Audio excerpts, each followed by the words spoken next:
오늘 저희에게 주신 하나님 말씀은 마태복음 24장 25절에서 35절 말씀입니다. 보라, 내가 너희에게 미리 말하였노라. 그러면 사람들이 너희에게 말하되, 보라, 그리스도가 광야에 있다 하여도 나가지 말고, 보라, 골방에 있다 하여도 믿지 말라. 번개가 동편에서 나서 서편까지 번쩍임 같이 인자의 임함도 그러하리라. 주검이 있는 곳에는 독수리들이 모일 것이니라. 그날 환난 후에 즉시 해가 어두워지며 달이 빛을 내지 아니하며 별들이 하늘에서 떨어지며 하늘의 권능들이 흔들리리라. 그때에 인자의 징조가 하늘에서 보이겠고 그때에 땅의 모든 족속들이 통곡하며 그들이 인자가 구름을 타고 능력과 큰 영광으로 오는 것을 보리라. 그가 큰 나팔 소리와 함께 천사들을 보내리니 그들이 그의 택하신 자들을 하늘 이 끝에서 저 끝까지 사방에서 모으리라. 무화과 나무의 비유를 배우라. 그 가지가 연하여지고 잎사귀를 내면 여름이 가까운 줄을 아나니 이와 같이 너희도 이 모든 일을 보거든 인자가 가까이 곧 문 앞에 이른 줄 알라.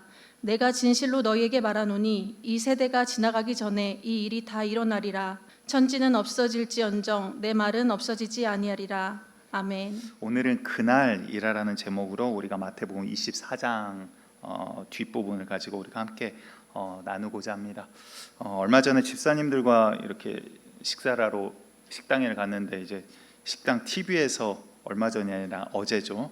어제 TV에서 이렇게 뉴스가 나오더라고요. 그런데 첫 번째 나오는 뉴스가 새만금 세계 스카우트 잼버리 대회 이렇게 나오는데 이제 여러 가지 좀 안 좋은 타이틀로 이렇게 나와요. 국가 망신인가 막 이러면서 이제 여러 가지 흠들을 이렇게 잡고 있더라고요. 그런데 이제 그 대회가 무엇인지 저도 잘 몰랐습니다. 근데 이렇게 찾아보았더니 이번에 이게 무슨 올림픽도 아닌데 한 4년에 한 번씩 열린다라고 해요. 그래서 1920년부터 시작이 됐는데 우리나라가 1992년도에 한 번 개최를 했었다라고 합니다. 그리고 이번에 두 번째인데요. 이번에 참가국만 159개국, 그리고 참가하는 학생들, 청소년들이요 14세에서 18세 그 사이라고 합니다. 근데 참가한 학생들만 43,000명. 와, 어마어마하더라고요. 무슨 이게 올림픽 규모 정도 되는 것 같아요. 그러다 보니까 43,000명이 들판에서 텐트에서 잔다라는 일이 쉽지만은 않는 것 같습니다. 예산도 처음에 이게 6년 전 우리나라에서 하기로 그 자치권이라 그래야 될까요? 그거를 취득을 할 때 예산을 491억 정도를 잡았다가 이번에 그 다시 세워진 예산은 960 얼마인가 한 1,000억 가까이 되는 그런 예산이라고 합니다. 규모가 그렇게 어마어마하게 큽니다. 근데 이번에 뉴스에 지금 계속 나오는 게 뭐죠? 아무리 막 준비를 하고 이렇게 해도 날씨가 더우니까 이게 소용이 없어요. 너무 덥고 모기라든가 여러 가지 자연재해가인데 어려움들을 겪고 있습니다. 그리고 또 그 다음 이렇게 나오는 뉴스를 보았더니 지난주도 그 전주에 좀 안 좋은 사건이 있어서 그 말씀드렸는데 칼부림 사건이 그 사이에 또 몇 건이 더 있었더라고요. 이게 참 사람이 뭐라 그래야 될까요? 간사하다 그래야 될까요? 아니면 연약하다 그래야 될까요? 재미있게도 같이 힘들면 사람들이 힘든 거를 이겨낼 수가 있어요. 근데 사람 심리가 나는 힘든 것 같은데 남들은 잘 사는 것 같으면 사람이 그 분노를 주체하지 못하는 그런 경우들을 우리가 보게 됩니다. 지금도 시대적으로 사실은 그러한 일이 아니더라도 사람이 분냄이 점점 많아져요. 심지어 성경에서도 그 이야기를 하고 계시고요. 실제로도 우리들 주변 가운데 뉴스를 통해서도 사람이 분노를 조절하지 못함으로 인해서 상대방에게 해코지 하고, 심지어 주님께서 뭐라고 말씀하셨죠? 상대를 미워하는 자, 욕하는 자 뭐라고요? 지옥에 떨어진다, 이렇게까지도 말씀을 하고 계시다는 거예요. 근데 이렇게 점점 사회적으로 세상은 점점 한쪽 방향으로 흘러가기 시작합니다. 지금 전 세계적으로 우리가 겪었고 현재도 겪고 있는 코로나19 바이러스라든가 경제적인 문제, 국제관계, 전쟁의 문제들도 지금 계속 일어나고 있죠. 미국과 중국도 지금 만만치 않습니다. 이야기하면 또 길어지니까 일단 여러분들이 더 잘 아실 거예요. 환경 문제도 우리나라도 언제부턴가 추운 겨울이 지나면 그 다음 너무나 따뜻하고 좋은 봄이다 그러고 창문을 열 수 있었는데 언제부턴가 봄이 되면 뭐가 오죠? 미세먼지의 황사가 갑자기 공기 올라가고 좀 이제 살만해지면 숨쉴만해지면 또 마스크를 써야 되는 그러한 환경이 언제부턴가 되어버렸습니다. 게다가 지금 우리나라는 참 감사하게도 하나님의 은혜로 살고 있지만 세계 곳곳에 기근과 홍수 그리고 식량 문제로, 심지어 지금 우크라이나하고 그 러시아의 그 전쟁 때문에 우크라이나가 밀 생산지로 세계에서 두 번째라고 이야기를 해요. 그러니까 그 밀 농장이 어마어마하게 크게 있나 봅니다. 근데 이제 그 나라에서 밀 수출이 지금 어려운 상황이 되다 보니까 물론 지금 우리들 체감하기로는 식재료가 이미 많이 올랐죠. 작년과 계산해 보면 밀가루 값도 뭐 벌써 한 15%, 20% 이렇게 올랐고, 빵이라든가 아마 과자 가격 이런 것들도 다 올랐고, 설탕, 뭐 식재료 다 오른 것 같습니다. 그런데 단순히 가격이 오른 게 문제가 아니라, 그러다 보니까 이제 난민들 또 어려움 가운데 있는 구호 물품도 지금 점점 구하기가 어려워지는 그런 부분들도 있다라고 합니다. 세계 곳곳에서는 이러한 일들이 지금도 끊이지 않고 매일 일어나고 있다라는 것이죠. 우리 예수님께서는 분명히 재림하십니다. 아멘. 별로 기다리시는 분이 없는 것 같네요. 예. 우리 주님 분명히 재림하십니다. 그게 오늘이 될 수도 있고요, 내일이 될 수도 있고요, 물론 10년 뒤, 20년 뒤일 수도 있어요. 하지만 그때가 분명히 다가왔은 만큼은 분명하고 우리가 알 수 있습니다. 그 부분을 가지고 우리가 좀 오늘 말씀을 나누고자 합니다. 그런데 주님이 오시면 사람들이 기뻐해야 되잖아요. 그렇죠? 우리 예수님께서 오시면 기뻐해야 되는데, 성경을 보았더니 사람들이 두려워 떨며 통곡을 한대요. 왜 그럴까요? 말씀대로 살지 않기 때문이죠. 하나님을 몰라서가 아니에요. 요한계시록이랑 잘 보시면 하나님을 모르는 자들이 아니에요. 오히려 그들이 어려운 가운데 처할 때 하나님을 향해서 비방합니다. 다시 말해서 하나님을 모르는 자들이 아니란 소리죠. 조금 더 직접적으로 이야기해 볼까요? 교회 안에서도 구원받지 못한 자들이 많을 거라는 거예요. 우리의 이야기를 좀 오늘 직접적으로 조금 하고자 합니다. 교회는 다니지만 소망이 주님이 아니라 이 세상에 있기 때문에, 없어질 거에 소망이 있기 때문에, 썩어질 것을 향해서 가는 내 속사람이 숨어 있기 때문에 주님이 오신다 그러면 할렐루야 아멘 이래야 되는데, 지금 오시면 안 되는데, 이 마음이 먼저 드는 거죠. 소돔과 고모라가 불로 멸망을 당할 때 롯의 아내가 어떻게 했죠? 그 마음이 집에 두고 온 게 지금 걱정되는 거예요. 그러니까 뒤돌아보지 말라, 주님 말씀하셨는데 말씀을 따르지 않고 뒤를 돌아봐요. 그래서 소금 기둥이 되어버립니다. 베드로서 3장 3절과 4절을 먼저 우리 함께 읽어보겠습니다. 시작. 먼저 이것을 알지니 말세에 조롱하는 자들이 와서 자기의 정욕을 따라 행하며 조롱하여 이르되 주께서 강림하신다는 약속이 어디 있느냐, 조상들이 잔 후로부터 만물이 처음 창조될 때와 같이 그냥 있다 하니. 이게 무슨 말이죠? 야, 어제도 해가 떴고 오늘도 해가 떴어. 무슨 멸망은 무슨 개 뜯어먹는 소리 하고 있네. 이 말이에요. 야, 지금 100년 전에도 그렇고 우리 아버지도 이렇게 살았고 우리 할아버지도 이렇게 살았어. 지금 마지막 때가 온다니 무슨 말도 안 되는 소리를 하고 있어. 지금 이렇게 이야기를 한다라는 거예요. 근데 심지어 이게 교회 안에서도 우리도 그렇게 생각하고 있지 않습니까? 주님 언젠가 오실 거야. 오실 거야. 성경 말씀하셨으니까. 하지만 지금은 아니야. 오늘은 아니야. 내일은 아니겠지. 그 마음이 우리 가운데 있지는 않습니까? 디모데 후서 3장 1, 2절도 보면 마지막 때에 대한 말씀드립니다. 다.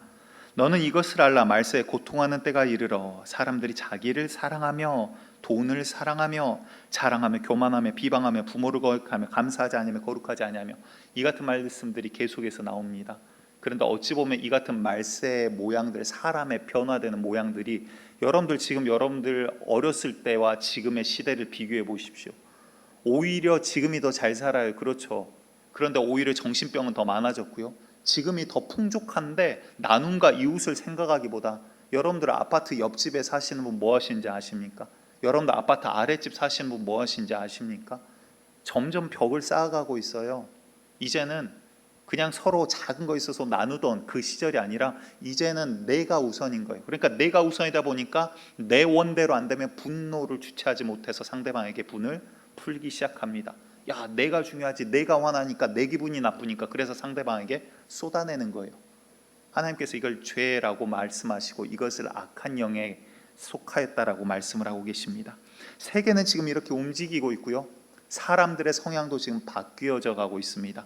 지금 우리의 이야기를 하고 있는 겁니다. 특히 마지막 때에 대해서 말씀하시는 부분은 다니엘서와 요한계시록에서 좀 더 구체적으로 주님께서 다시 말해서 창세부터 우리의 살아가는 목적과 인류의 모든 역사, 그리고 마지막까지 어떤 징조가 나타나고 마지막에 어떻게 될지까지 성경은 이미 말씀을 우리에게 해주셨습니다. 그리고 오늘 우리가 보고 있는 마태복음 24장에 두 가지 이야기가 나옵니다. 제자들과 예수님이 함께 예루살렘의 성전을 봅니다. 그리고 제자들이 신이 나가지고 이야기를 해요. 성전을 그들이 오랜 기간 동안 수십 년을 걸쳐서 그 백성들이 지었거든요. 그리고 나서는 그거를 금으로 도금을 하고 보석을 갖다가 받고, 그러니까 얼마나 휘황찬란하겠습니까? 선생님 보십시오, 이게 우리가 지은 성전입니다. 어마어마하지 않습니까? 그 말이 이제 마음속에 있는 거죠. 선생님, 이게 바로 성전입니다. 예수님 모르시겠어요? 근데 금으로 칠해놨으니 얼마나 삐까번쩍하겠습니까? 근데 예수님은 오히려 다른 말씀을 하세요. 돌 위에 돌 하나도 남지 아니하리라. 이 예루살렘이 회파될 거야, 무너질 거야, 성전도 무너질 거야. 그러자 제자들이 갑자기 근심에 쌓입니다. 그리고 나서는 물어요. 이때가 언제이니까? 그리고 나서 묻는데 아마 제자들도 그 뜻을 정확히 몰랐을는지도 몰라요. 세상의 끝에는 어떠한 징조가 있겠습니까? 라고 물어봐요. 그래서 두 가지 질문에 대해서 예수님이 마태복음 24장에서 말씀을 하십니다. 첫 번째는 그 두 번째 질문에 대해서 마지막 때 징조에 대해서 이야기하시고, 그 다음부터는 예루살렘의 무너짐에 대해서, 그때에 대해서 예수님께서 이야기를 하세요. 세상의 마지막 때 징조에 대해서 이야기하는 부분을 먼저 좀 보도록 하겠습니다. 마태복음 24장 6절에서 8절을 우리 함께 읽겠습니다. 시작. 난리와 난리 소문을 듣겠으나 너희는 삼가 두려워하지 말라. 이런 일이 있어야 하되 아직 끝은 아니니라. 민족이 민족을, 나라가 나라를 대적하여 일어나겠고 곳곳에 기근과 지진이 있으리니 이 모든 것은 재난의 시작이니라. 이 말씀을 아마 제가 여러 번 말씀드리지 않았나 싶습니다. 조금 오늘은 구체적인 사례들로 우리가 보고자 하는데요. 세계가 지금 어떻게 변해가고 있는지, 오늘 우리가 어떻게, 어떤 시대, 어느 시점 정도로 가고 있는지 우리가 좀 하나님 말씀을 빗대어서 가늠해 보기를 원합니다. 세계에 큰 산불들이 있습니다. 과거에 이런 산불이 거의 없었어요. 그런데 자연 기후가 변하면서 온난화가 되고 건조해지는 지역들이 생기면서 큰 산불들이 생깁니다. 2019년, 4년 전이죠. 3년 반 그 정도 전입니다. 호주에서 산불이 일어났는데요. 얼마 동안 안 꺼졌을까요? 얼마 만에 이 산불이 꺼졌을까요? 저도 이 자료를 보고 깜짝 놀랐습니다. 우리나라가 아니기 때문에 관심이 없었는데 불이 하루 종일 타면 어떻게 될까요? 굉장히 많이 번지겠죠.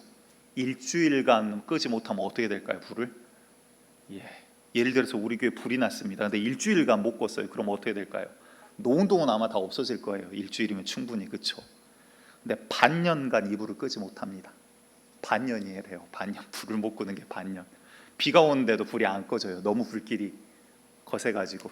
그래서 호주가 이 반년 후에 결국은 인위적으로 끈 게 아니라 자연적으로 결국은 다 타들어가가지고 없어집니다. 이때 태운 면적이 우리나라 면적보다 더 큰 면적을 산림을 태워버립니다. 어마어마하죠.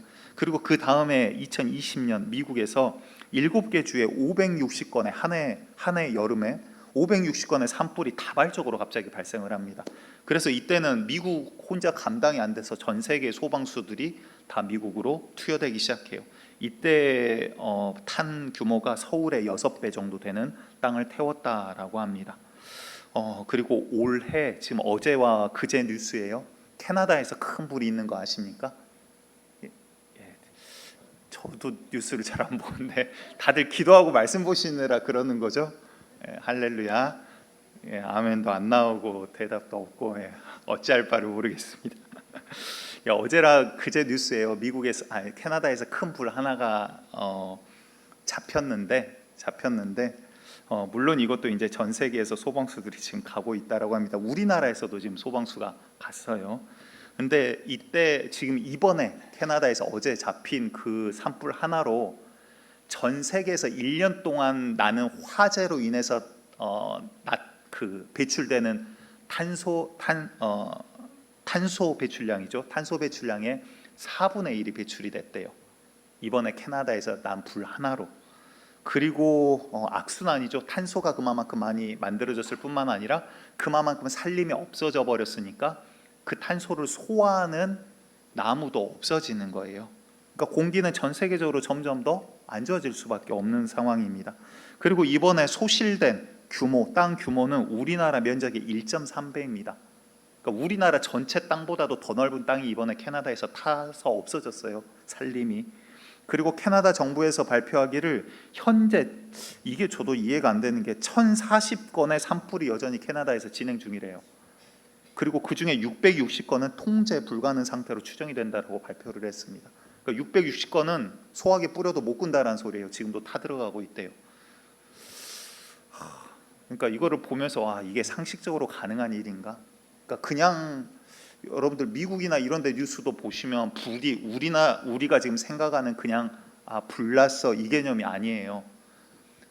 수십 미터 심지어 100여 미터 가까이 불길이 치솟아요. 들판에 불이 붙어서 타 들어가는데 그러니까 불씨가 날아가기를 뭐 킬로 단위로 날아가서 불이 번져버리기 시작합니다. 불씨가 날아가서 그러니까 이게 뭐 뿌린다라고 걷잡아질 수 있는 그런 규모가 아니더라고요. 지금 뭐 산불만 이야기를 드렸습니다. 해류도 지금 해류의 흐름이 바뀌어서 학자들도 이제 바다의 흐름이 어떻게 바뀔지를 알 수가 없다라고 합니다. 그에 따르는 바다 주변에 있는 나라, 우리나라도 그에 포함이 됩니다. 나라의 날씨들도 지금 바뀌고 있어요. 우리나라도 이제는 그냥 뭐 아열대 날씨로 우리도 이제 그렇게 바라보고 있죠. 좀 빨리 넘어가 보면 지구의 온난화로 인해서 북극의 얼음 땅들도 지금 녹아 내려가고 있습니다. 굉장히 심각하게 똑같은 곳을 찍은 사진을 보면 한 10년 전, 20년 전에 비해서 얼음의 양이 현저하게 육안으로 확실히 보일 정도로 이렇게 이제 녹아서 없어지고 있습니다. 이미 수년 전부터 미국과 러시아는 그곳의 땅이 북극의 땅이 드러나면 그곳 땅을 지하 자원 때문에 차지하기 위해서 군사 부대를 따로 창설을 했고요. 그곳에서 싸울 수 있는 부대의 훈련을 따로 이미 수년 전부터 시키고 있습니다. 언제라도 전쟁이 나면 가서 그것을 힘으로라도 뺏어내기 위해서. 그만큼 강대국 세계 1, 2위 국가들도 이제는 인정을 하고 있고 얼음은 녹아지고 있다라는 거죠. 근데 북극의 얼음이 녹으면 어떻게 됩니까? 해수면은 올라가요. 예. 근데 해수면이 뭐 10cm, 20cm 오르면 별거 아닌 것 같죠. 근데 10cm, 20cm 오를 때마다 도시가 하나씩 없어지는 거 아십니까? 해수면이 한 50cm에서 한 80cm 정도 오르면 부산도 없어져요. 우리나라도 바닷가에 있는 도시들이 없어져요. 그러니까 남의 일은 아니죠. 지금 현재 인도네시아 수도 자카르타도 해수면이 점점 올라가기 때문에 그곳을 계속 수도로 사용할 수 없어서 2년 전에 이전 계획을 발표를 했습니다. 또 심지어 그 남아메리카 쪽의 작은 섬나라에서는 그 섬 자체가 이제 거의 없어져 간다 그래서 그 국가 총리가 반바지를 입고 물에 이렇게 잠긴 상태에서 유엔에 호소하는 영상을 찍어서 보내기도 했습니다. 그만큼 우리가 지금 체감하고 있지 못하지만 전 세계와 지구와 환경과 자연은 지금 굉장히 급속도로 변화를 하고 있다라는 것이에요. 누가복음 21장 25절을 한번 같이 읽어보겠습니다. 시작. 1월 성신에는 징조가 있겠고 땅에서는 민족들이 바다와 파도의 성난 소리로 인하여 혼란한 중에 곤고하리라. 무슨 말입니까? 1월 성신, 해, 달, 별들 이런 것들을 통해서 하나님께서 뭐를 나타내세요? 징조를, 하나님의 뜻과 하나님의 계획들을 보여주고 계세요. 이미 이 자연 만물을 통해서 주님 말씀하고 계시고 바다는 지금 아우성을 치고 있어요. 이미 하나님의 말씀들은 지금 자연 가운데 계속 이루어져 가고 있는데 너무 큰 덩어리가 움직이니까 너무 작은 우리는 그런가 보다, 자연은 이렇게 움직이나 보다, 그냥 그렇게 알아가고 있더라라는 것입니다. 여러분들 전염병은 어떻습니까? 코로나도 전염병에 들어가죠. 1800년대 이전에는 100년에서 200년 사이에 전 세계를 강타하는 전염병은 한 건 정도 있었습니다. 물론 뭐 패스트라든가 이렇게 어마어마한 사망자를 내는 거 말고요. 그냥 전 세계 퍼지는 1800년에서 1900년 사이에는 세계적인 유행병은 4번 있었습니다. 그리고 그 다음 100년인 1900에서 2000년 사이에도 전 세계를 강타한 유행병은 4번 있었습니다. 그리고 2000년 이후 지금 코로나도 2019년도 발생이죠. 2020년도부터 본격화되었고 20년 사이에 여러분들 생각나는 전염병 있습니까? 우리나라 국내 말고 전 세계적으로 퍼졌던 전염병 뭐 있을까요? 예, 사스. 또 스자 돌림 또 있어요. 메르스. 예, 돼지독감. 그리고 에볼라. 그리고 우리가 지금 겪고 있는 코로나19. 20년 사이에 5번이 있었어요. 전 세계에 다 퍼지는 전염병이. 그러니까 사실은 계속해서 지금 모든 자연 환경들이 가속화되고 있고요. 심지어 넌 크리스찬들도 지금 뭐라 그러죠? 새로운 전염병은 계속 나올 것이다라고 지금 의사들도 이야기를 해요. 그러니까 뭐 크리스찬이고 아니고를 상황을 떠나서 객관적인 의학적으로 봐서 현실이. 그런데 코로나19로 죽은 사망자가 어제까지 해서 그러니까 성경 안 찾아보고 새벽 내내 지금 이런 거 자료 찾아보고 있었거든요. 예. 웃으면서 말씀드려서 죄송합니다. 참 유감스러운 일이지만 전 세계적으로 어제까지 해서 공식적인 코로나로 인한 사망자만 684만 명입니다. 그러니까 680만 명.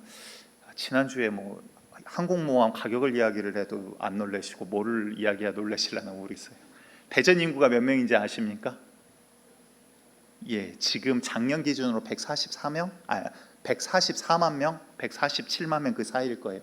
원래 한 5년, 6년 전에 150만 명 넘었어요. 그래서 160만 명을 향해서 갈 줄 알았는데 오히려 인구가 조금씩 대전이 줄어가고 있습니다. 어찌됐건 지금 대전이 이 인구가 어른들만 아니에요. 어린아이들, 등록된 갓난아이들, 나이 많으신 분들 다 포함해야지 140만 명이 좀 넘어요. 근데 코로나로 죽은 숫자만 지금 684만 명. 근데 코로나 때문이라고 확정받지 못하고 죽으신 분들까지 하면 1000만 명이 넘을 거예요. 그렇죠? 어마어마한 숫자가 지금 3년 사이에 죽었습니다. 그런데 코로나의 치사율은 독감보다 낮은 거 아십니까? 코로나에 걸려서 죽을 확률은 확률로 따졌을 때는 독감보다 더 낮아요. 우리나라 같은 경우는 1.6%, 독감이 오히려 더 높아요. 그런데도 전염력이 어마어마하게 강했죠. 그래서 순식간에 지금 전 세계로 다 퍼져나갔고 이제는 계속 지금 뭐 한 반년에 한 번씩 변이 뭐다 이름도 이제 알지 못해요. 뭐 알파벳으로 이름을 붙이는데 계속 코로나의 변이에 대해서도 이야기를 하고 있습니다. 그런데 여러분들 한번 생각해 보시기 바래요. 다음에 다른 전염병이 퍼지는데 치사율이 지금보다 1%더 높으면 어떻게 될까요? 그러면 680만 명이 아니라 1000만 명이 훨씬 넘는 사람이 죽을 거예요. 치사율이 한 5% 정도 되는 과거의 사스라든가 이 정도 되는, 사스도 사실은 감기류에 들어가죠. 그 정도 되는 치사율을 만약 자랑하는 어떤 전염병이 생겼다라고 하면 억 단위로 죽어나갈 거예요, 사람이. 그렇다면 여러분들 세계 경제가 돌아가질까요? 아니요, 올스톱이에요. 여러분들 경제활동, 직장 출근 가능하실까요? 안 돼요. 아마 정부에서 이제 다 막기 시작할 거예요. 아무리 강대국이라도 이제 돈 자체가, 운행 자체가 아무것도 움직여지지 않는 시대도 와버릴 수도 있어요. 무슨 말씀을 드리고자 하냐면 하나님께서는 지금 뭐가 부족해서 뭐를 하지 못하시는 게 아니에요. 언제라도, 지금이라도, 오늘이라도 하나님께서는 심판해버리실 수 있는 분이세요. 그분께서 마음 먹으면 여러분들 사람이 만들어 놓은 방벽, 방역, 어떠한 시스템 그 앞에서는 무력합니다. 아무것도 그 앞에서 대응하거나 뭘 할 수 있는 게 없어요. 주님께서 내가 오늘 끝내겠다 그러면 주님 뜻대로 그냥 되는 거예요. 여러분들 주님의 뜻은 오늘도 이루어지고 있고요. 이런 것들을 통해서 지금 말씀하시는 것은 하나님의 말씀의 징조는 오늘도 이루어지고 있다라는 것입니다. 그런데 사람들은 뭐라고 생각을 하죠? 오늘은 아니겠죠. 사실은 저부터서도 비겁하게 오늘은 아니겠죠. 설마 내일 오시겠어요. 그 마음이 마음 한켠에 숨어 있어요. 마태복음 24장 37절, 오늘 본문 다음이에요. 37절에서 39절 말씀을 함께 보겠습니다. 시작. 노아의 때와 같이 인자의 임함도 그러하리라. 홍수 전에 노아가 방주에 들어가던 날까지 사람들이 먹고 마시고 장가들고 시집가고 있으면서 홍수가 나서 그들을 다 멸하기까지 깨닫지 못하였으니 인자의 임함도 이와 같으리라. 노아의 홍수 때 그들은 비를 경험해 보지 못했습니다. 큰 비를 경험해 보지 못한 사람들이에요. 아침 이슬로 식물이 자라던 시대를 경험했던 사람들이에요.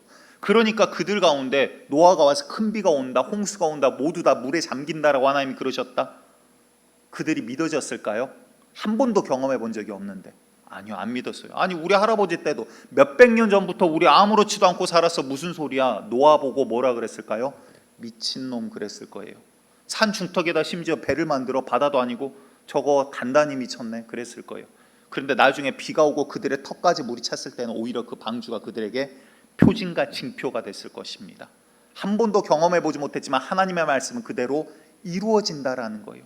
그런데 그때와 마찬가지로 그때 이들이 뭐를 잘못했어요? 38절 제가 읽어보겠습니다. 홍수 전에 노아가 방주에 들어가던 날까지 노아는 방주에 그 가족들과 들어가고요. 방주의 문을 누가 닫으셨죠? 사람이 닫은 게 아니에요.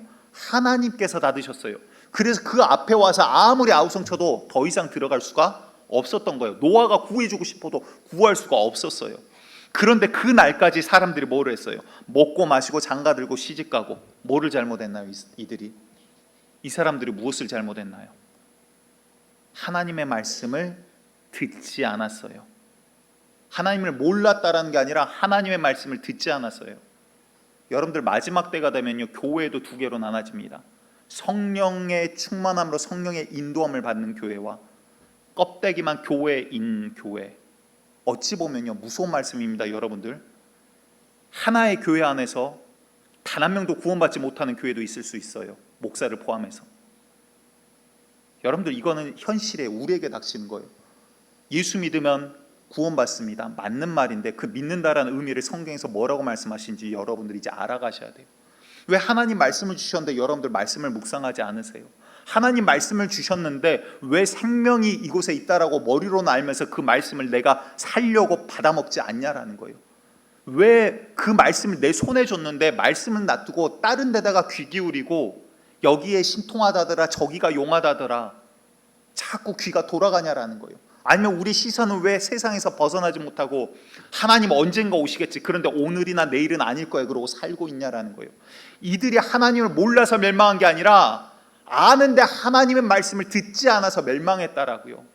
다시 말해서 교회에 다니는데 지옥 가는 자들이 굉장히 많을 거예요. 우리나라 정말 무서운 일이에요. 여러분들, 그게 우리 교회가 아니다라고 지금 단언할 수가 없어요. 여러분들, 이 말씀을 그냥 넘기지 마시기를 바랍니다. 그런데 오늘 본문에 와서 이렇게 말씀을 하시죠. 오늘 본문 처음 25절입니다. 보라, 내가 너희에게 미리 말하였노라. 그런데 어떤 말씀을 하셨습니까? 지금 25절은 예루살렘의 멸망에 대한 이야기를 하고 계세요. 근데 그 앞뒤에 하시는 말씀이 이거예요. 그 다음 26, 27절 함께 읽겠습니다. 함께 읽습니다. 시작. 그러면 사람들이 너희에게 말하되 보라, 그리스도가 광야에 있다 하여도 나가지 말고 보라, 골방에 있다 하여도 믿지 말라. 번개가 동편에서 나서 서편까지 번쩍임 같이 인자의 임함도 그러하리라. 자, 무슨 말입니까? 이전에도 지금 사람의 미혹을 너희는 주의하라라고 이야기를 하셨고요. 예루살렘의 멸망 이야기할 때도 이야기를 하셨는데 마태복음 24장 4절과 5절입니다. 이것은 이제 마지막 때 징조예요. 여기에서도 이렇게 이야기하십니다. 읽겠습니다. 예수께서 대답하여 이르시되 너희가 사람의 미혹을 받지 않도록 주의하라. 많은 사람이 내 이름으로 와서 이르되 나는 그리스도라 하여 많은 사람을 미혹하리라. 다시 말해서 어려운 때, 마지막 때 징조, 그리고 패망의 징조 가운데 분명히 나타나는 것 중 하나, 그리고 끊이지 않고 마지막 순간까지도 여러분들을 쥐고 흔드는 게 뭐냐면 바로 사람의 미혹이에요. 여러분들, 어떤 자들이 교주로 내가 예수다, 그리스도다, 신유의 은사를 보여주면서 여러분들을 꿰을 거예요. 앞으로 분명히 그럴 거예요. 심지어 여러분, 대전, 충남, 충북 지역은 전국에 있어서 비율적으로 이단이 가장 많은 지역이에요. 다시 말해서 여러분들이 사회생활하면서 분명히 마주쳤을 거예요. 그들이 밝히지 않았을 뿐이지. 이당의 사상을 말하는 사람들도 있었을 거고요. 여러분들 전도하려고 한 사람들도 있고요. 그리고 또 어떠한 이단 사이비는 교회에 침투해서 교회를 바치라 부르고 여러분들 사이에서 여러분들 이간질시키고 은혜 받지 못하게 만들고 그 다음 띄어내려고 하는 그러한 이단들도 있어요. 대전에도 뭐 마띠아 지파라 그래가지고 있죠. 용문도 그쪽에. 이처럼 마지막 때가 될수록 점점 그래요. 그런데 더 무서운 건 뭐냐면요, 교회 밖에 이단, 거짓 그리스도인, 거짓 이러한 그리스도가 많이 있지만 교회 밖뿐만 아니라 교회 안에도 있다라고 지금 말씀하시는 거예요. 그리고 요한계시록 7교회에게 말씀하시면서 교회 안에 그 안에 유대인 무리 안에 너희의 가운데 계속해서 미혹하는 자 이세벨 이야기를 하고 계시다고요. 다시 말해서 교회 안에서 똑같이 예배를 드리는데도 누군가는 이단 사상에 빠져서 하나님을 하나님으로 여기지 못하는 사람들도 있을 거예요. 하나님의 말씀에 순종하지 아니하는 거짓 그리스도인들도 많이 있을 거예요. 예배는 많이 드리지만 우리나라 기독교인 이야기하면 카톨릭 포함해서 1,000만 명이 넘는다 그래요. 5분의 1 이야기예요. 그런데 과연 그 가운데 구원받을 자 몇 명일까요? 그렇게 물어보면 어떻게 바라봐야 될까요? 좀 더 직접적으로 우리 바라볼까요? 우리 교회에서 정말 오늘 주님 오신다면 구원받을 자 누구일까요? 몇 명이나 될까요? 저를 포함해서. 바울조차도 내가 두려움과 떨림으로 내가 날마다 나는 죽노라 오라 나는 공고한 자로다. 그러니까 예수님밖에 없구나. 그 앞에 날마다 줄을 잡으면서 자기 육체를 쳐서 엎드린 자가 바로 바울이었는데, 우리는 신앙생활을 믿으면 구원받아. 주님은 중심도 아시니까 그럴싸한 말로 스스로 속이는 이상한 이단 사상이 교회 안에 생겨버렸다라는 거예요. 심지어 우리가 구원파 욕하면서도 구원파에서 말하는 이론을 가지고 전하는 교회들도 의외로 많습니다. 심지어 본인이 뭐를 전하는지 모르는 목사님들도 의외로 많아요. 여러분들 정신을 바짝 차리셔야 돼요. 이거를 알고 분별할 능력이 어디서 나와요? 하나님의 말씀밖에 없어요. 아멘? 근데 말씀을 안 보는데 어떻게 분별을 할 거예요? 제가 여러분들을 속이고 잘못된 사상과 이단 사상을 전하는데 여러분들을 어떻게 알 거예요? 그런다라고 하면 하나님의 말씀이 절대적 기준이 되어야 돼요. 내 부모님 때 교회에서 일했으니까, 할아버지 때 교회에서 일했으니까 아무 소용없어요. 교회 다니는데 지옥 간 사람 많을 거라니까요. 이제는 진짜 살기 위해서 여러분들의 생명을 걸고 시간이 얼마 남지 않았어요. 그 얼마 남지 않은 게 하루일지 이틀일지 아무도 장담을 못해요. 주님은 오늘이라도 행하실 수 있는 분이세요. 주님께서 뭐가 부족해서 조건이 모자라서 지금 하지 않으신 게 아니에요. 한 명이라도 더 살리기 위해서 긍휼과 자비로 참고 계시는 것이지 다른 어떤 조건이 모자란 분이 아니시다라는 것입니다. 계속해서 보도록 하겠습니다. 하나님 말씀, 오늘 본문 29절입니다. 29절에 이렇게 말씀을 하시죠. 함께 읽을게요. 시작. 그날 환란 후에 즉시 해가 어두워지며 달이 빛을 내지 아니하며 별들이 하늘에서 떨어지며 하늘의 권능들이 흔들리랴. 여기서 먼저 그날 환란 후에라고 이야기를 합니다. 이 환란이 언제일까요? 이 앞에 예수님께서 말씀하신 사건은 예루살렘의 폐망과 성전의 회파입니다. 물론 그 사건으로 바라보는 학자들도 있고요. 또 어떤 학자들은 중세시대 타락해버린 교회와 카톨릭을 가리켜서 하나님께서 환란이라고 바라보신다라고 바라보는 학자들도 있더라고요. 물론 어느 게 맞다 틀리다라고 지금 말씀드리는 것은 아닙니다. 그리고 그 다음 이제 말하는 해가 어두워지고 달, 별 빛을 내지 못하고요. 하늘의 권세들이 흔들리고, 하늘의 권세는 악한 영들을 뜻하는 경우들이 많습니다.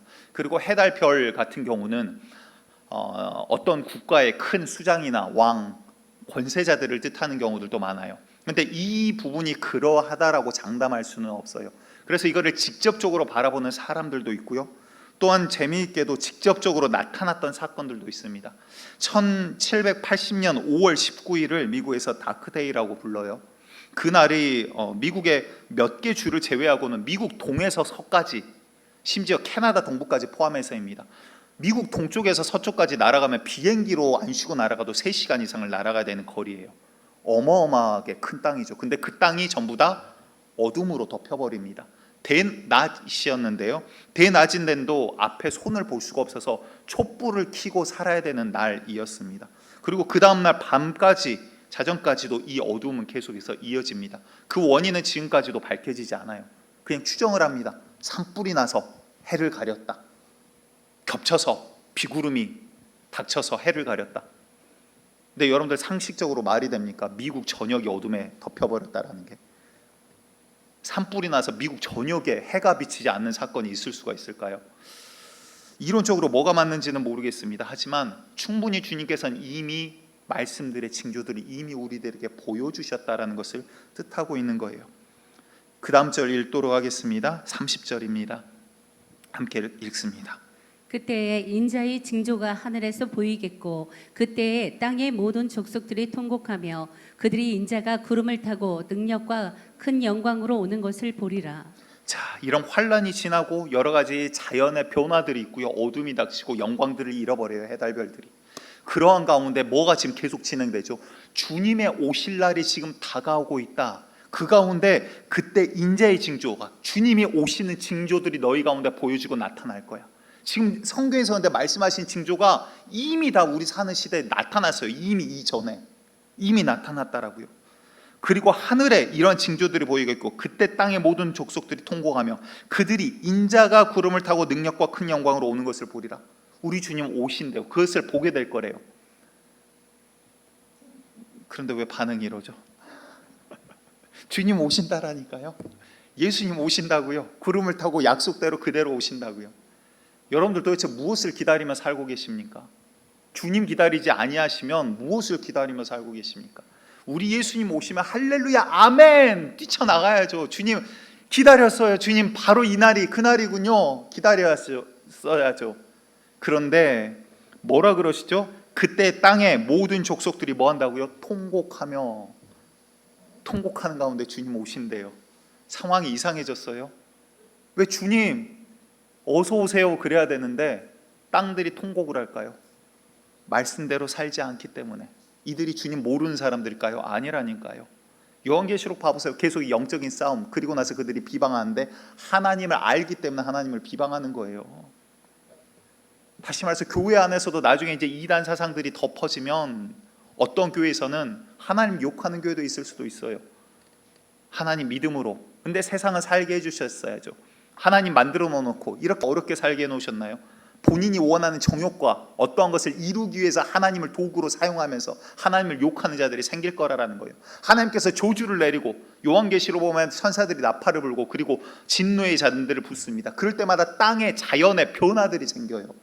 지금 그것들을 우리가 겪고 있는 상황들이에요. 그런데 그들이 하나님을 모르는 게 아니라 아는 자들이 하나님을 비방하고 욕한다라는 것입니다. 말세 고통하는 때가 이르러. 왜 고통할까요? 과학은 발달하는데 점점 정신병을 많아지는 게 뭘까요? 영적으로는 힘든 거예요. 정신적으로 힘든 거예요.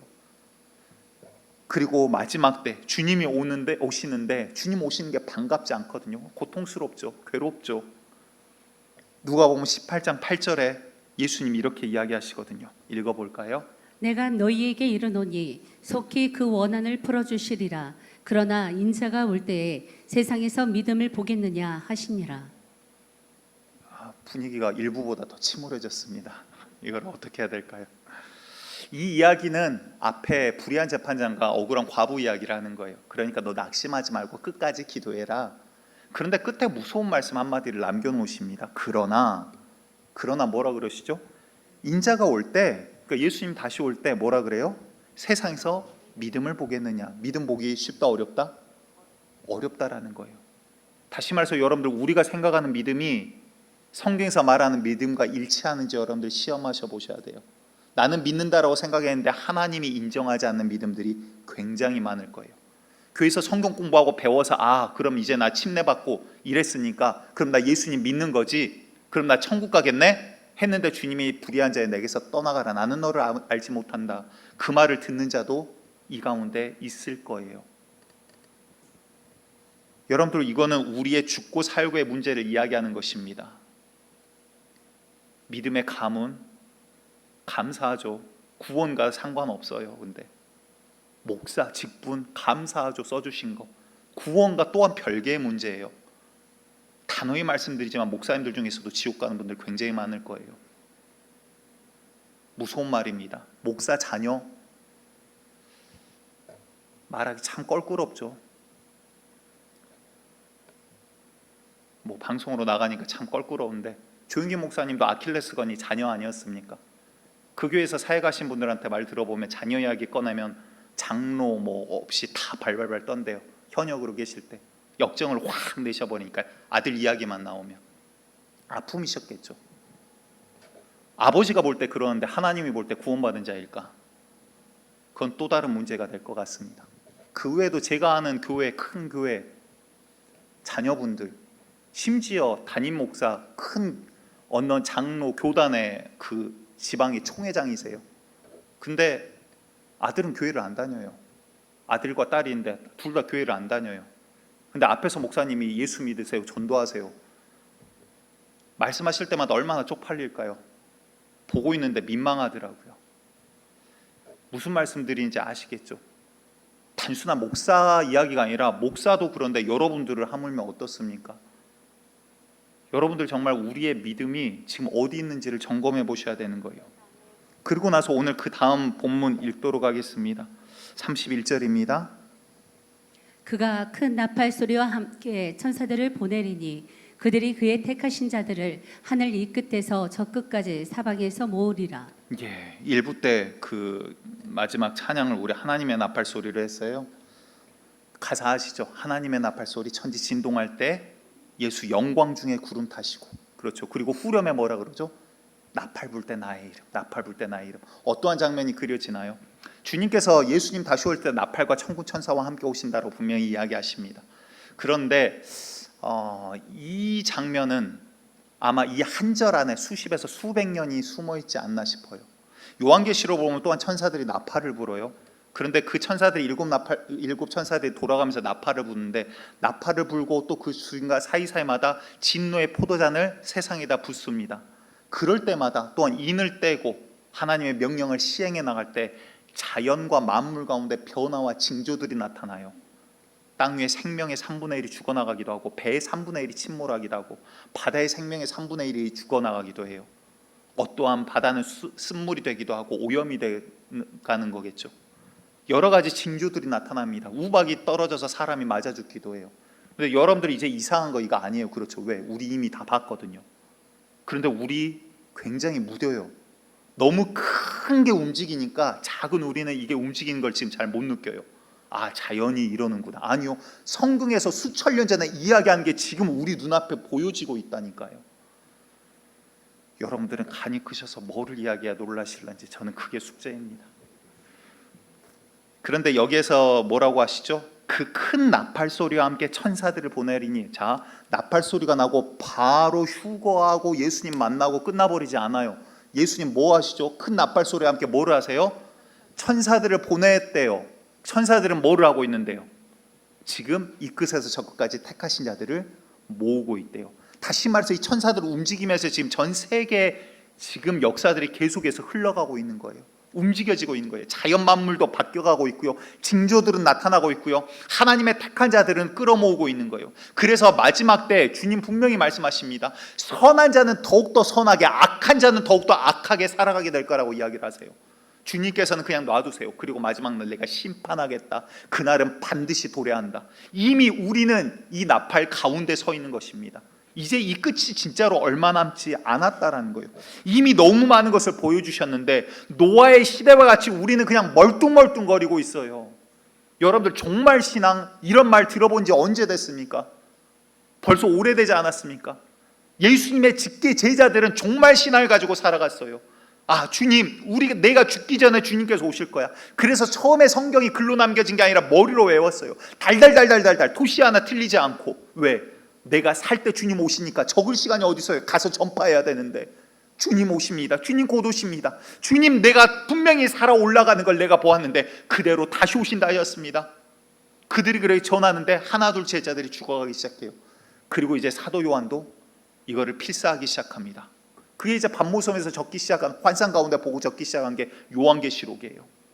여러분들 성경이 그렇게 쓰여졌어요. 하나님의 계획들은 수천 년까지는 아니죠. 2000여 년을 걸쳐서 지금 말세를 계속해서 만들어 오시고 중세를 지나고 어둠의 시기를 지나서 이제 정말 우리가 살기 좋다가 아니라 주님의 모든 자연의 징조들을 우리에게 보여준 시대가 되어버렸어요. 그런데 막상 우리는 조급해하지 않아요. 마치 비가 내리기 전까지, 아니 비가 내려도 설마 홍수나겠어? 배가 완성됐음을 바라보면서도 그냥 끔뻑끔뻑 장가 들고 시집가고 결혼하고 저녁 해먹고 그렇게 살았던, 결국 멸망해서 죽어버렸던 노아의 시대의 사람들처럼 이제 정말 한번 물어보고 싶습니다. 우리 가운데 오늘 주님 오신다면 구원받을 자 누구입니까? 내가 인정하는 믿음 말고 주님께서 인정하는 믿음이 내 안에 있습니까? 주님께서 말씀해 주셨어요. 이제는 우리 가운데 정말 주님 말씀에 순종할 자를 주님께서 고르시는 거예요. 성령의 음성에 따라가는 자를 주님께서 이제 찾으시는 거예요. 천사들을 보내서 아무것도 하지 않는 게 아니라 그냥 끄집어오는 게 아니라 지금 이 역사들을 이뤄나가고 계신 거예요. 주님께서는 이제 성령으로 인해서 하나님의 영으로 있어서 주님의 자녀로서 양자로서 정말 주님만 바라보는 99%의 순종이 아닌 100% 주님만 바라보는 자를 지금 찾아서 모으고 있는 거예요. 우리 교회에서 한 명이 나올런지 100명이 나올런지는 아무도 몰라요. 우리 교회가 정말 그런 교회가 되지 않기를 원합니다. 정말 이 자리에 있는 우리 모두가 주님의 말씀대로 따라감으로, 귀 기울임으로 주님께서 찾으시는 그 택한 자가 되시기를 간절히 축복드리겠습니다. 오늘 말씀 32절과 33절 읽고 정리하도록 하겠습니다. 함께 읽겠습니다. 무화과 나무의 비유를 배우라. 그 가지가 연하여지고 잎사귀를 내면 여름이 가까운 줄을 아나니 이와 같이 너희도 이 모든 일을 보거든 인자가 가까이 곧 문 앞에 이른 줄 알라. 이사야서 29장 13절에 이렇게 이야기하십니다. 주께서 이르시되 이 백성이 입으로는 나를 가까이하며 입술로는 나를 공경하나, 다시 말해서 그들이 찬양하고 설교하고 교회에서 할 거 다 했다란 소리예요. 그들의 마음은 내게서 멀리 떠났나니, 마음은 주님 앞에 있지 않는 거죠. 마음은 주님 앞에 귀 기울이지 않는 거예요.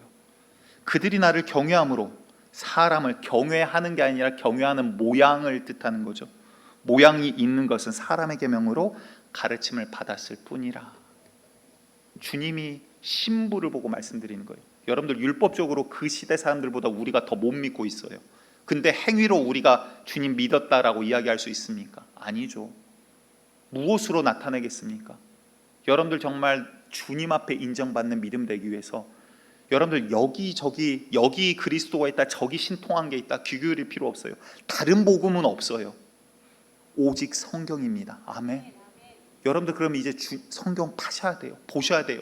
강길 목사가 거짓말하는지 미혹하는지, 저놈이 마귀에 쓰여갖고 딴소리 하는지 여러분들 판단할 수 있을 정도가 되셔야 되는 거예요. 주님의 말씀을 밤낮으로 보시고 묵시로 여러분들 기도하셔야 되는 거예요. 주님 오실 날을 영적으로 뛰어서 영안이 열려서 주의 음성을 듣고 준비할 수 있는 자들이 되셔야 되는 거예요. 아, 남들도 그러니까 이렇게 교회 다니면 신앙생활 하는 거구나. 같이 지옥 가지 마시고 말씀대로 여러분들 신앙생활 해나가시는 자 되시기를 간절히 축복드리겠습니다. 우리 주님 다시 오실 때까지 이 시간 찬양하고 잠시 우리 결단하는 마음으로 기도하기 원하는데요. 찬양하는 동안 헌금 준비하신 예물도 드리도록 하겠습니다. 주님 다시 오실 때까지 우리 찬양할 때 가사를 생각하시면서 우리의 고백이 되기를 원합니다. 정말 그분 오시기를 기다리고 사모한 자 되시기를 원해요. 요한계시록에 보면 금대접에 기도와 함께 향이 담겨서 주님 앞에 천사들이 기도를 들려 올립니다. 그런데 그 기도의 내용이 뭔지 아십니까? 주님, 이 악한 세상을 언제까지 두고 보시겠습니까? 어서 심판하시옵소서. 여러분들 우리가 그렇게 기도할 수 있는 자 되시길 바래요. 그냥 내 가족, 내 거, 내 진로, 내 문제, 내 사업, 주님 앞에 가서 한마디도 할 수 없는 것들이잖아요. 주님 앞에서 너 뭐하다 왔냐? 주님만 바라보다 왔어요. 주님만 바라보다 왔어요. 그 고백 되시기를 간절히 축복드립니다.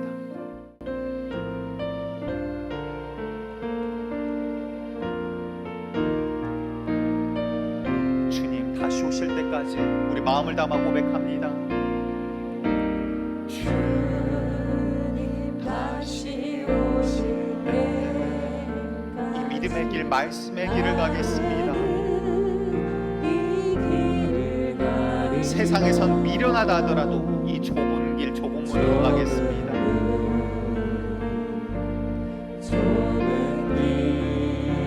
주님 말씀 반드시 이루어집니다. 우리 처음부터 다시 한번 고백할게요. 주님 다시 오실 때까지 나는 이 길을 가리라.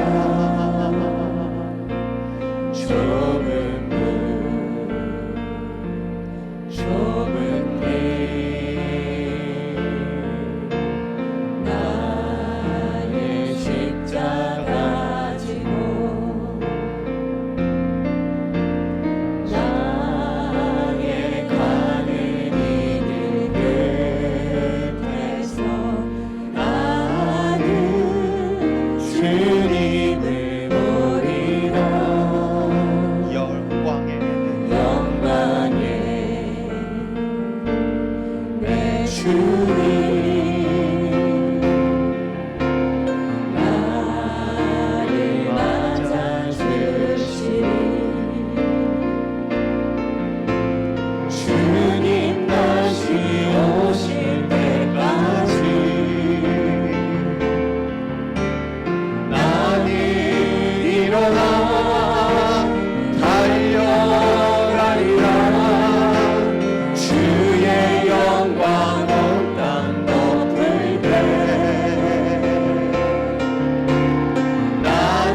다시 한번 고백합니다.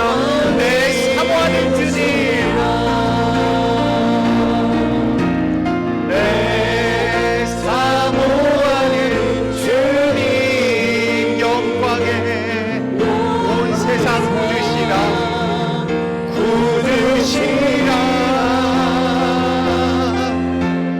내 사모하는 주님, 우리 마음을 다해 마지막으로 다시 한번 고백합니다. 내 사모하는 주님, 오늘 오셔도 아멘 할렐루야. 주님을 기다립니다. 주님 기다리는 자 되기를 원합니다.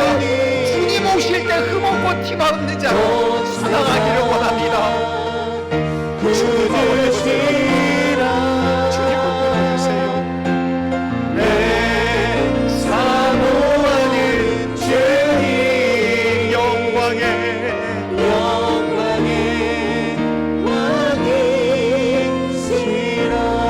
왕이시라. 이 시간 우리 함께 기도하기 원합니다. 여러분들 정말 형식이 아니라 이 시간 주님 앞에 서나가는 자리가 되기를 원해요. 주님이 이 시간 올 때 참 우리가 부끄러운 거 많죠.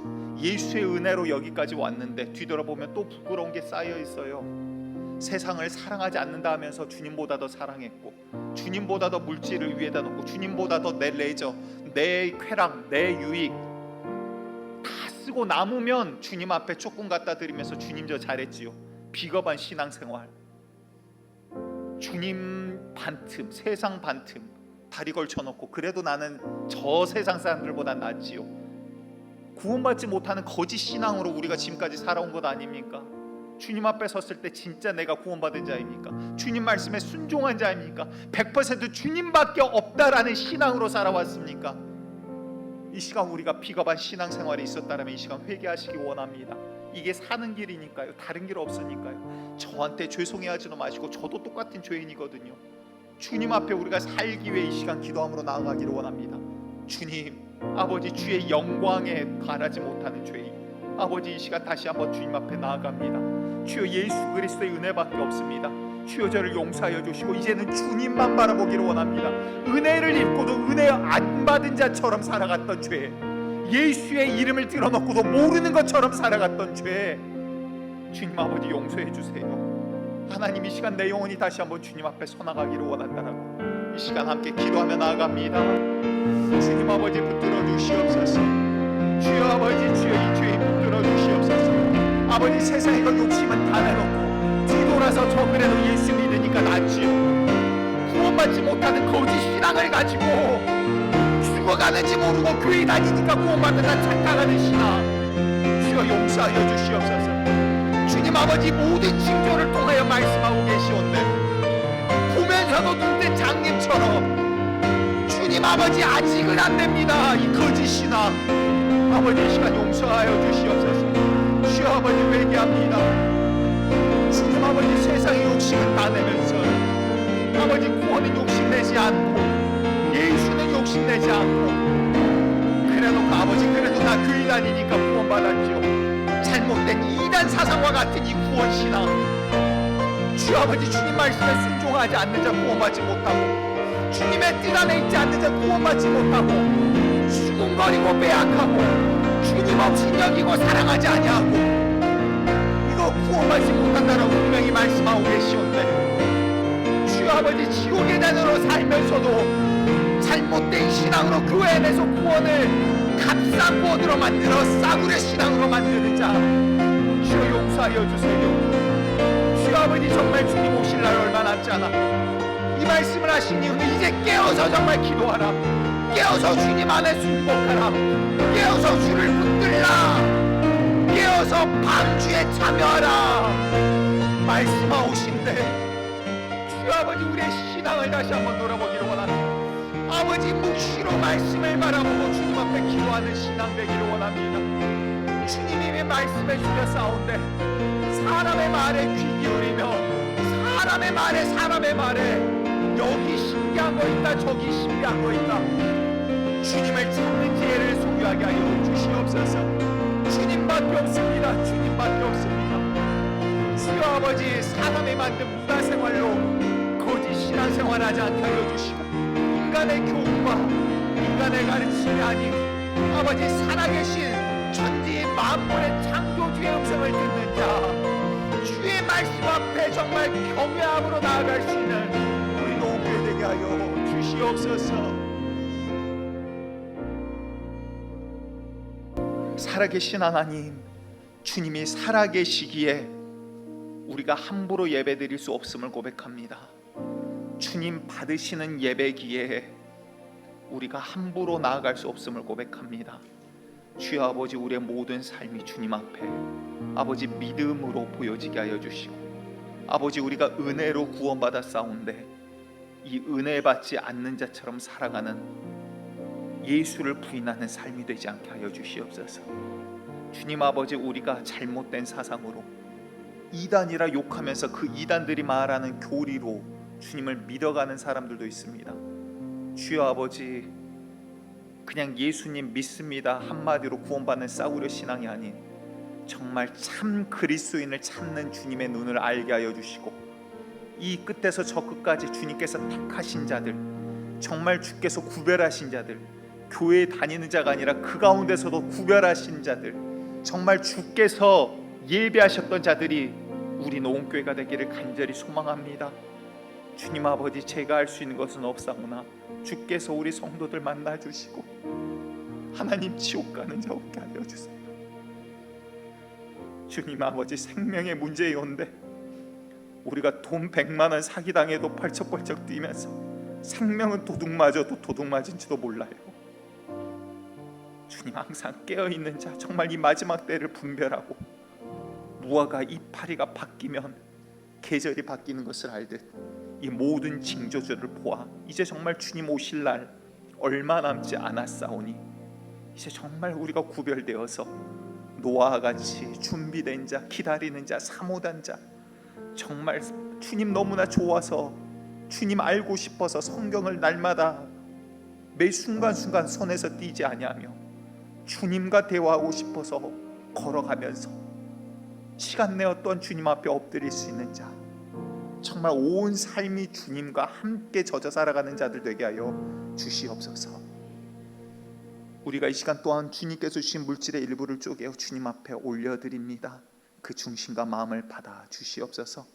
이제는 우리를 위하여 피 흘리신 예수 그리스도의 은혜와 만극하신 아버지 하나님의 사랑하심과 이제 우리 안에 오셔서 말씀하시는 성령님의 교통교제 내재하심이 이제 참으로 진짜 그리스도인이 되기를 소망하고, 하나님, 사람이 말하는 종교 생활이 아닌 주님이 인정하시는 믿음을 소유하기를 원하는, 마지막 때 주님 오시기를 간곡히 또한 구하고 기다리는 노원교회 모든 성도들 머리 위에 지금으로부터 영원토록 함께 하시기를 간절히 축원하옵나이다. 아멘.